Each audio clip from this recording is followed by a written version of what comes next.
జిల్లా కాగజ్ నగర్ లో గుర్తు తెలియని డెడ్ బాడీ కలకలం రేపుతోంది. రైల్వే ఫ్లైఓవర్ బ్రిడ్జ్ కింద ఉన్న నాలాలో గుర్తు తెలియని మృతదేహం ఒకటి లభ్యమైంది. నాలాలో డెడ్ బాడీ పడి ఉండటాన్ని గుర్తించి అక్కడ స్థానికులు పోలీసులకు సమాచారం అందించారు. ఘటనా స్థలానికి చేరుకున్న పోలీసులు డెడ్ బాడీని పరిశీలించారు. మృతుడి వయసు 65 నుంచి 70 ఏళ్ల మధ్యలో ఉండొచ్చని అంచనా వేస్తూ ఉన్నారు. పంచనామా తర్వాత పట్టణంలోని ప్రభుత్వ ఆసుపత్రికి మృతదేహాన్ని తరలించారు. కేసు నమోదు చేసి దర్యాప్తు చేస్తున్నారు పోలీసులు.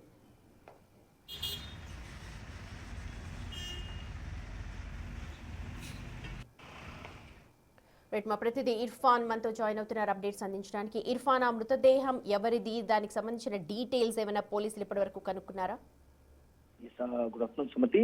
కుమ్రంభీం ఆసిఫాబాద్ జిల్లా కాగజ్ నగర్ మున్సిపాలిటీ నాలాలో గుర్తు తెలియని మృతదేహం అయితే కలకలం రేపింది. అయితే కాగజ్ నగర్ పట్టణంలోని హెచ్పి గ్యాస్ కార్యాలయం వద్ద రైల్వే ఫ్లైఓవర్ బ్రిడ్జి కింద మున్సిపాలిటీ కాలువలో ఏదైతే గుర్తు తెలియని మృతదేహం లభ్యమైనట్టు పోలీసులు అయితే గుర్తించారు. అయితే పోలీసులు తెలిపినటువంటి వివరాల ప్రకారం అక్కడ స్థానికులు మురికి నాలాలో ఉన్నటువంటి మృతదేహాన్ని గుర్తించి వాళ్ళకి సమాచారం అందించారు. దీంతో పోలీసులు అక్కడికి వెళ్లి మృతదేహాన్ని బయటకు తీశారు. అయితే మృతుడి ఒంటిపై బట్టలు లేకుండా ఉన్నాడని, దుస్తులు లేవని, అయితే సుమారు 65 నుండి 70 సంవత్సరాల వయసు మృతునికి ఉంటుందని చెప్పేసి అయితే పోలీసులు గుర్తించారు. అయితే మున్సిపాలిటీ మురికి నాలాలో పడి మృతి చెందినట్టు తెలిపారు. అయితే ఈ మృతదేహాన్ని పట్టణంలోని ఆసుపత్రికి తరలించినట్టుగా తెలిపారు. అయితే ప్రస్తుతానికైతే మిస్సింగ్ కేసెస్ కావచ్చు, లేకపోతే ఎవరైనా కంప్లైంట్ చేసి ఉన్నారా ఏంటి అన్న దానిపైన డీటెయిల్స్ చెప్తూ ఉన్నారా?